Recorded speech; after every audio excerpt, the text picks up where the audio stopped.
Shiny foil packaging and cards. Board games just don't do enough of them. Trading and collectible card games tend to be the ones that do that. This is the peak hour for stoned teenagers buying shiny things. Whoa! It's a living mirror!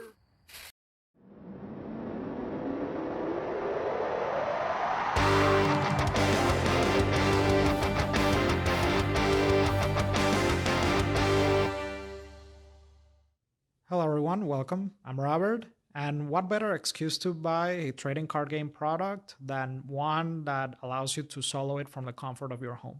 Today I'm going to be discussing Disney Lorcana, Illumineer's Quest, and just to give you my perspective as to where I'm going to come from when reviewing this product, I had zero reason to get into Lorcana up until this point, but when I see a product that allows you to solo it from the comfort of your home, that's always going to pique my interest. The first product of this kind that I ever tried was Rise of the Keyraken from the Keyforge card game. And it's one of my favorite experiences that I've ever had. That one really felt like a Magic the Gathering sealed environment at home, and I thought it was just magical.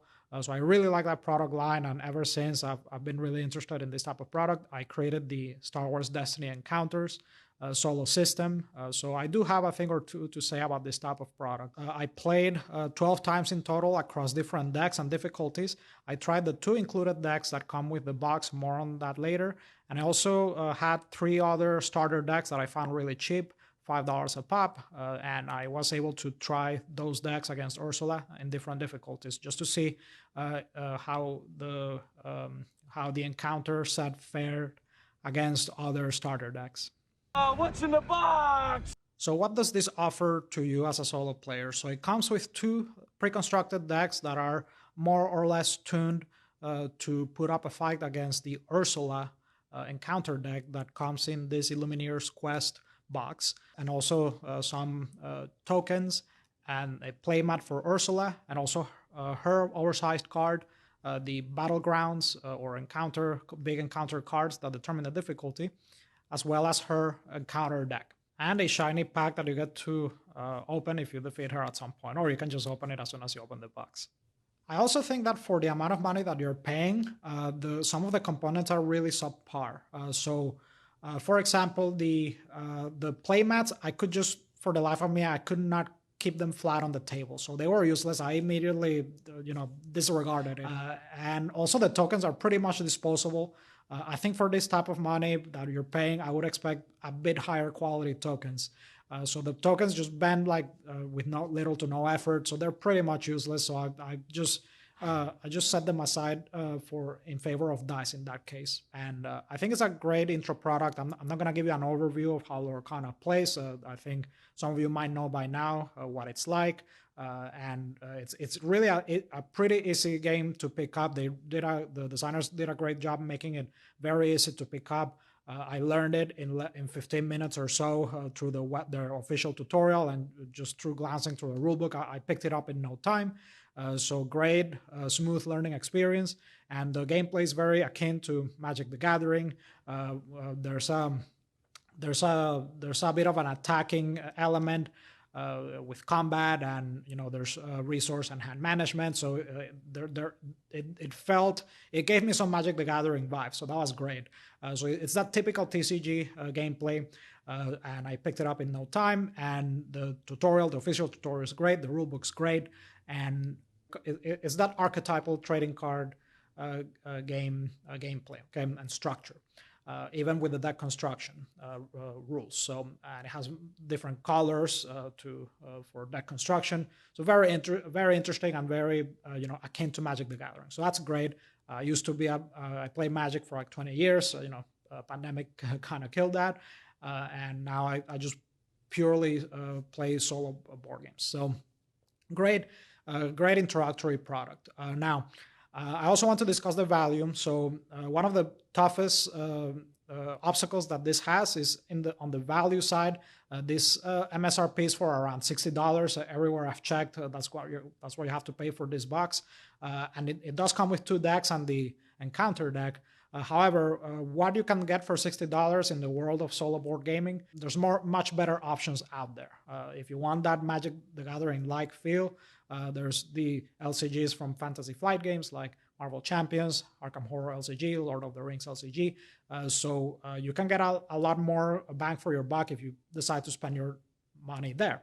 However, those products try to imitate a trading card game feel. This is the real thing. It's an actual trading card game that they've managed to make a soloable system. Not every trading card game can get away with that. The way that Lorcana was designed, you pretty much can't interrupt your opponent during your turn. Okay, so that's one thing. That's one big way in which it deviates from Magic. On your turn, you do your thing, and then you pass, and your opponent has to. They don't really interrupt you.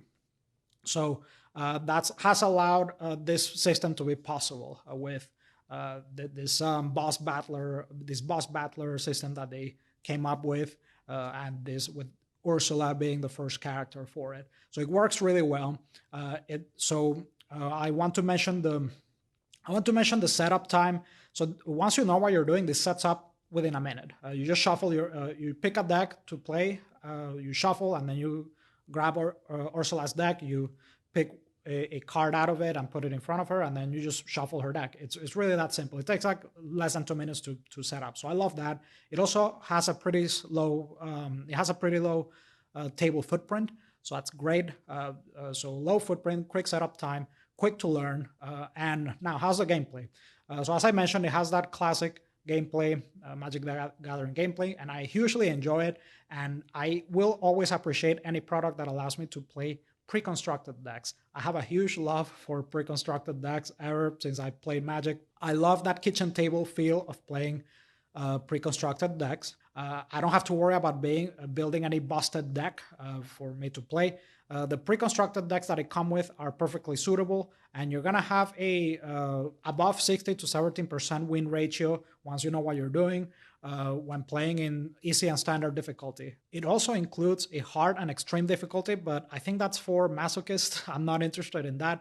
I think that for playing just with pre-constructed decks with no changes, you're gonna be fine playing in normal difficulty. You're gonna have I would say a 60% win rate with that. Feels pretty fair. It can be pretty swingy, but a lot of the games where I lost, it was down to the wire. So I just love how it felt balanced, despite it being swingy. It felt balanced. It didn't feel like I would have not had a chance like ever. Every time that I lost, it was down to the wire across multiple starter decks, not just the ones included in the box. I had 3 different starter decks that I played until I won. And the times that I lost, it was down to the wire. It's very impressive how good of a job they did with that. So is this worth it if you're a solitaire player and you want to just have another TCG-like game in your collection? It depends. So my biggest issue is the price point. These MSRPs at around $60, and it's a tough sell, like I said earlier. But I do really, really appreciate a trading card game being soloable. You folks don't know how much I love that. If you've watched my channel, I just love that type of experience. I love Rise of the Keyraken from Keyforge. I love Star Wars Destiny Encounters. I still have Ashes Reborn in my shelf of shame. I need to try the Corpse of Veros solo mod that they made for that. I still need to try it, but that being able to have that Magic the Gathering kitchen table experience at home, just by myself, any product that allows for that, I appreciate.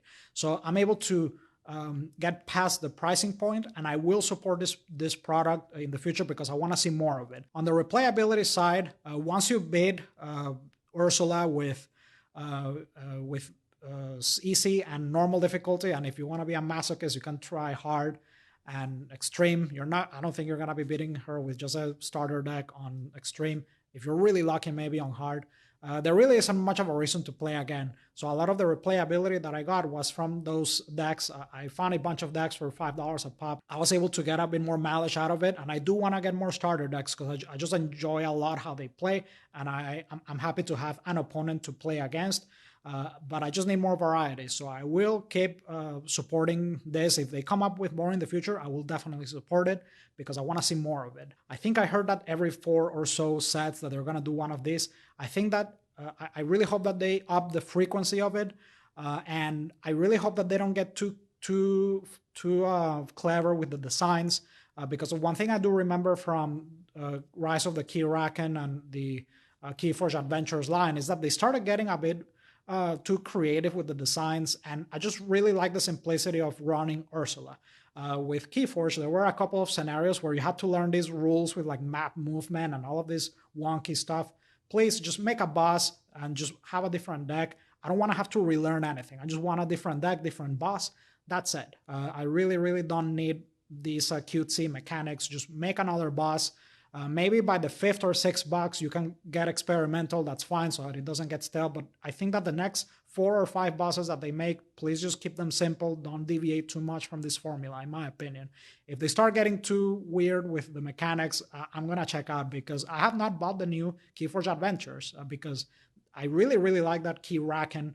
It was just a simple boss battler. I loved it. And then they started coming up with these weird adventures. I checked out. But if they can keep the future bosses simple to run like this, great. I'll definitely support it. All right, if you folks have any comments, questions, feedback, go ahead and put them in the comment section. If you enjoyed this content, make sure to like and subscribe, and I'll see you in the next one.